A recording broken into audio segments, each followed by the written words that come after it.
Kingdoms rich in ancient grandeur, halls carved into the roots of mountains, the echoing of picks and hammers in deep mines and blazing forges, a commitment to clan and tradition, and a burning hatred of goblins and orcs.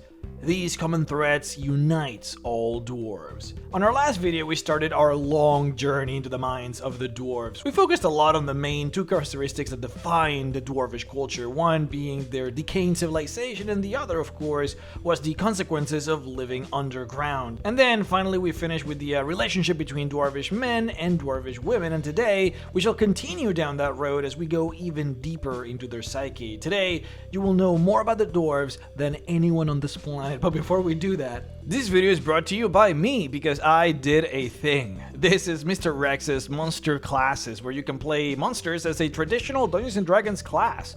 For this release, we have the Diva, the Succubus, and the Ghost. So how does it work? Well, let's say that you want to be a Diva. The Diva would take over both your racial features and your class. So you effectively take levels in Diva. So you could be like a 5th level Diva, for example. This is something that was done back in 3rd edition, where you could take levels in monsters, but it was never brought forth into 5th edition because it would take a lot of work. But hey, I love D&D and I apparently love work, so I wrote all these classes using established lore, using prior canon features from similar classes in the past, and a fair amount of really cool and a lot of work and really cool ideas. And after months and months of work, I'm proud to bring you 3 full monster classes filled with cool canon lore that actually play like the monsters that they are supposed to represent.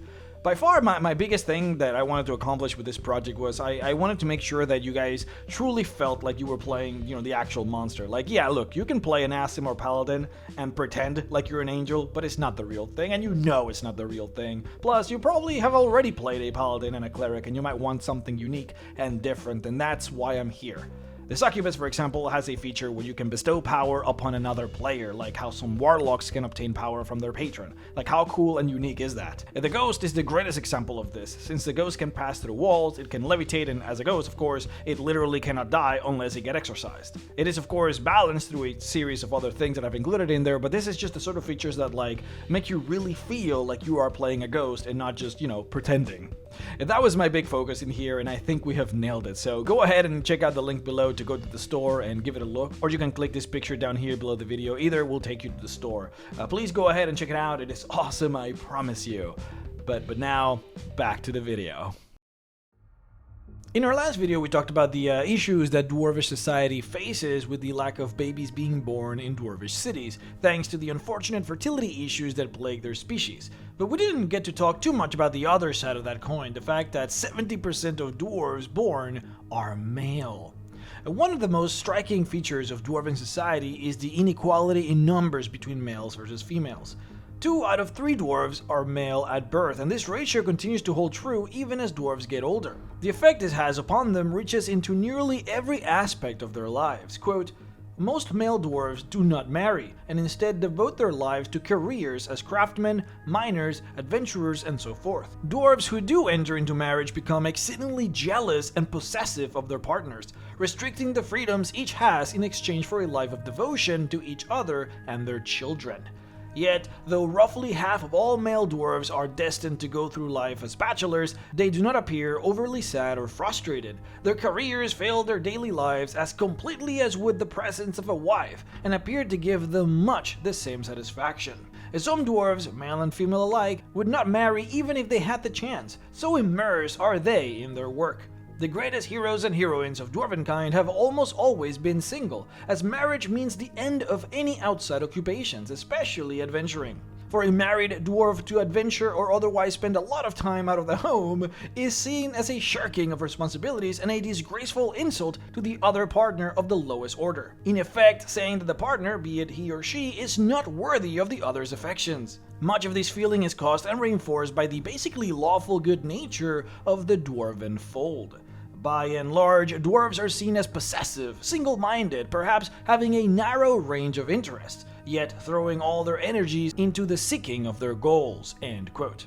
Whether this extreme focus and single-mindedness that the dwarves face is a response or natural evolution to their societal dilemma is unknown. However, it is this laser-focused attention to their goals that allows them to become such experts in whatever field they choose. Most dwarves will pick their profession from the time that they are young, or rather their clan will pick it for them, and then they will practice it for decades and decades, becoming masters in that profession. For these crafts, both beauty and utility are important. Unlike the Duergar who have abandoned all desire to craft artistic designs or beautiful constructions, the dwarves on the other hand put a lot of value in the subjective appeal of a finely crafted object. There is no dwarven masterwork that is not finely ornamented with engravings, enamels, carvings, or inlaid woods or metals. And I mean, there is not a single one. A shame to the master smith who crafts a button without it having a beautiful detail. Hell, even the crafters that make the streets or the houses, or even just like normal walls, will attempt to add in some kind of flair to make it unique and distinct. And when it is not possible, then they will make sure that the design itself is elegant. Like, they might use sources of light to create beautiful tricks, for example. Now, one of the most important things that you have to understand about dwarvish culture, and again, I cannot stress this enough, we're talking specifically about dwarves that live among other dwarves in dwarvish cities. This would not apply for dwarves that readily embrace humanity. But a crucial thing to understand is that dwarves actually have no purpose to value wealth in the same way as do other races. To a human, a gem might represent money, and money represents opportunities that a human can purchase. A dwarf doesn't necessarily make that jump between gem and money. In fact, dwarves don't even make money unless, again, they have readily embraced humanity. A big thing to understand about dwarves is that they are mostly a barter society, or they tend to be when they are isolated. The concept of wealth to a dwarf is kind of silly because every dwarf is wealthy, or they can be if they want to. Dwarves are kind of like oil princes. If they need money, they just sell the oil, and they have infinite amounts of oil. Except that, of course, instead of oil, we're talking about gems and gold. Above ground societies value gold and silver because of its rarity, and based on that rarity, it is given a value with which you can trade for gold. But there is no such thing as rarity when it comes to precious gems or gold in a dwarvish city. It is literally everywhere, and these fuckers will ornament their beards with it. Dwarves value the gems for their beauty, not because of the desirability to surface dwellers, though the value that other species put on them is of course very beneficial to the dwarves whenever trading agreements are made, and they know this. Quote, when a dwarf trades with another dwarf, he's not usually interested in increasing his personal wealth. He's far more interested in increasing his personal comfort and ensuring the survival of his family, clan, and city. With a deep sense of social responsibility ingrained in dwarves from birth, it is the rare dwarf indeed who puts his personal fortune above that of his brothers or sisters.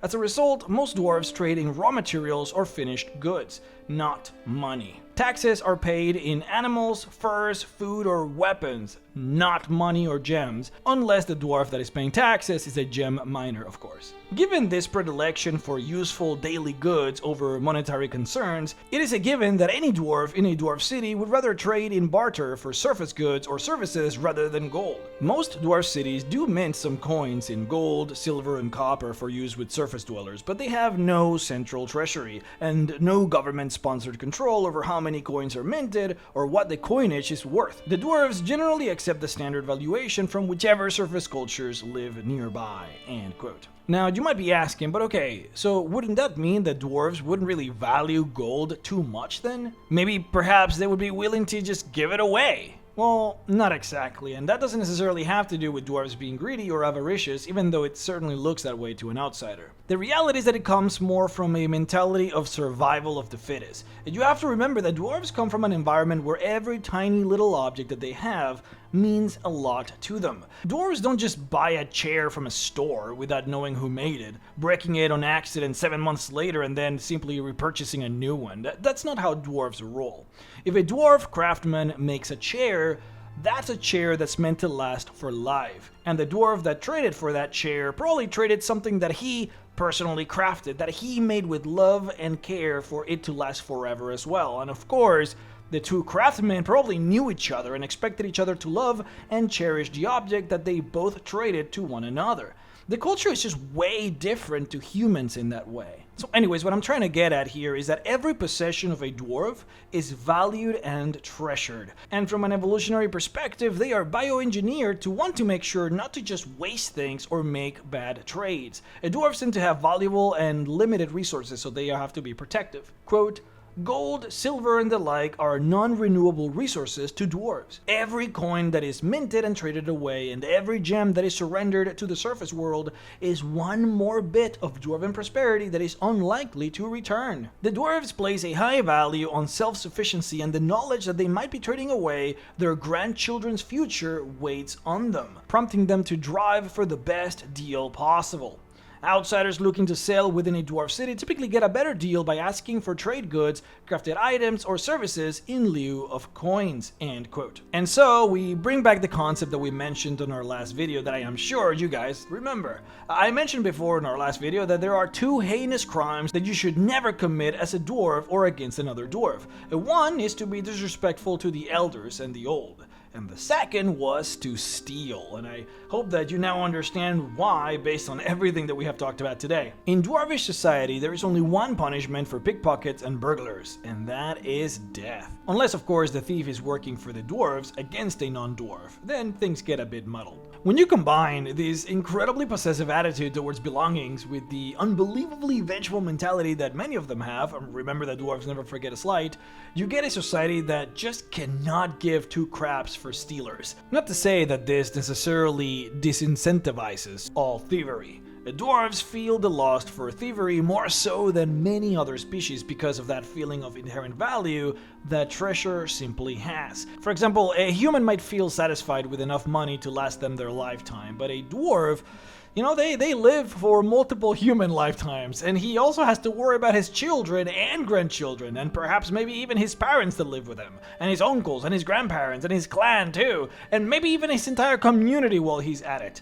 This, combined with their predisposition to want to hoard, leads to a mentality where some dwarves can go down the stealing route. I mean, it happens. And since they cannot very well steal from their own people or face literal death, they go instead and steal from other species, which of course inevitably worsens relations with those other species. Now, thankfully, when the clan and the settlement is doing well, typically all dwarves within it do great. It is the job of the clan to make sure that everyone is indeed taken care of.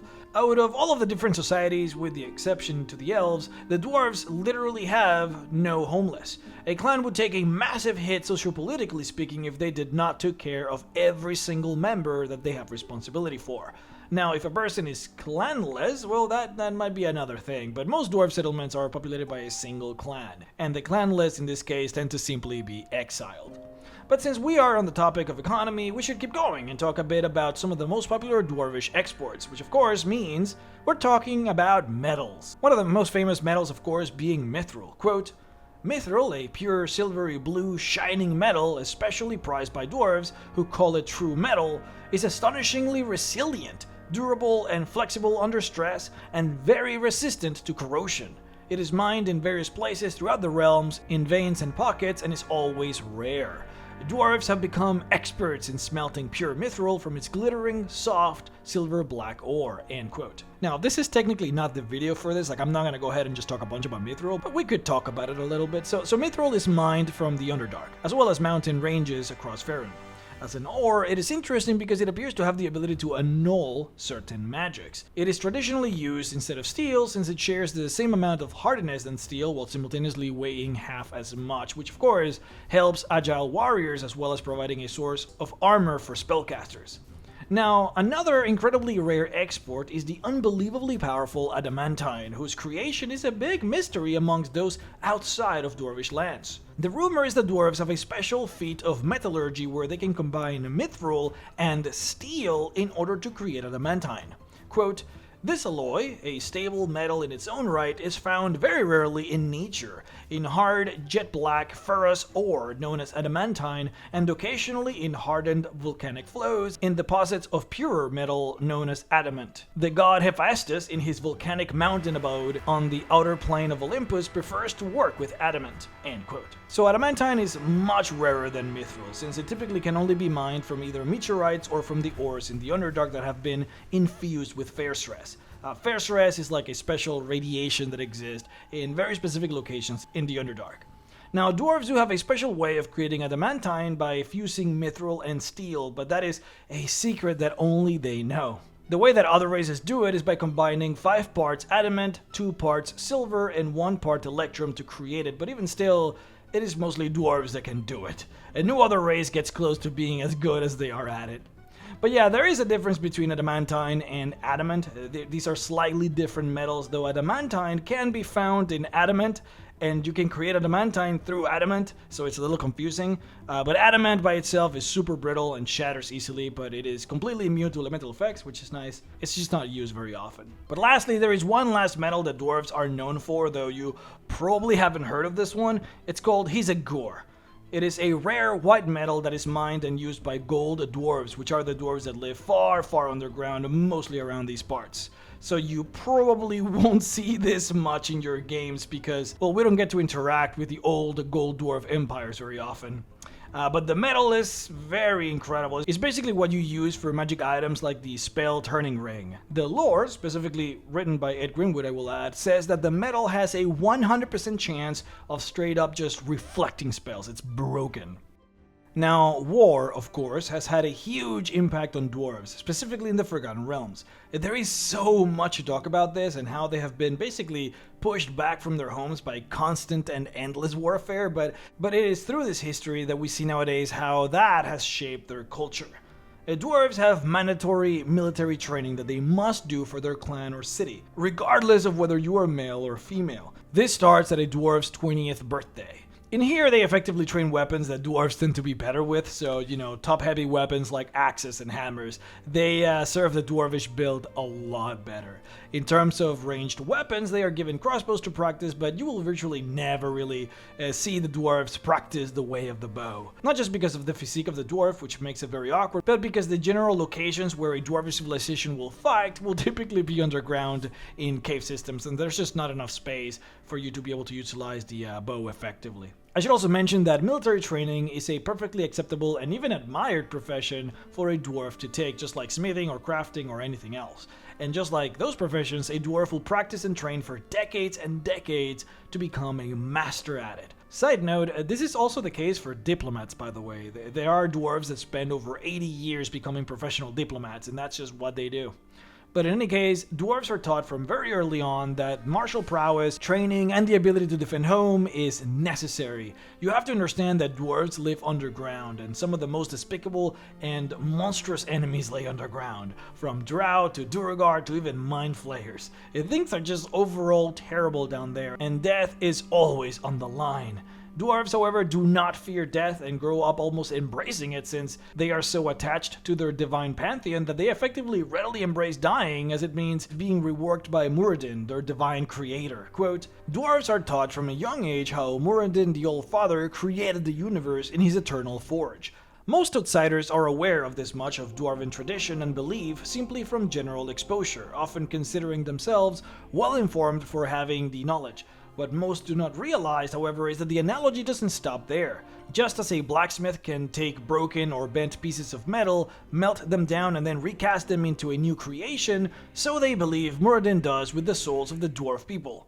Death is nothing but a doorway to a new life.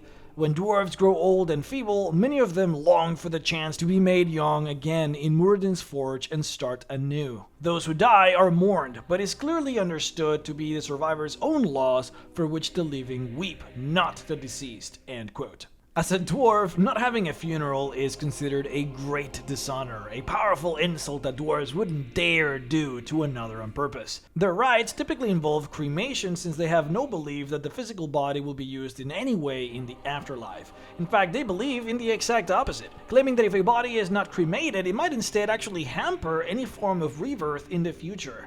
This is, however, conjecture on their part, since they do not actually know. They do make sure, though, that a dead body is left for viewing for at least one day before cremation so that the family and friends can mourn, which is a whole other thing about dwarves. See, dwarves celebrate the passing of a person in taverns or clan halls by effectively partying and telling tales of the deceased person. They tell stories of all the cool shit that they did, all the heroic acts that they participated in, and drink copious amounts of alcohol while doing it.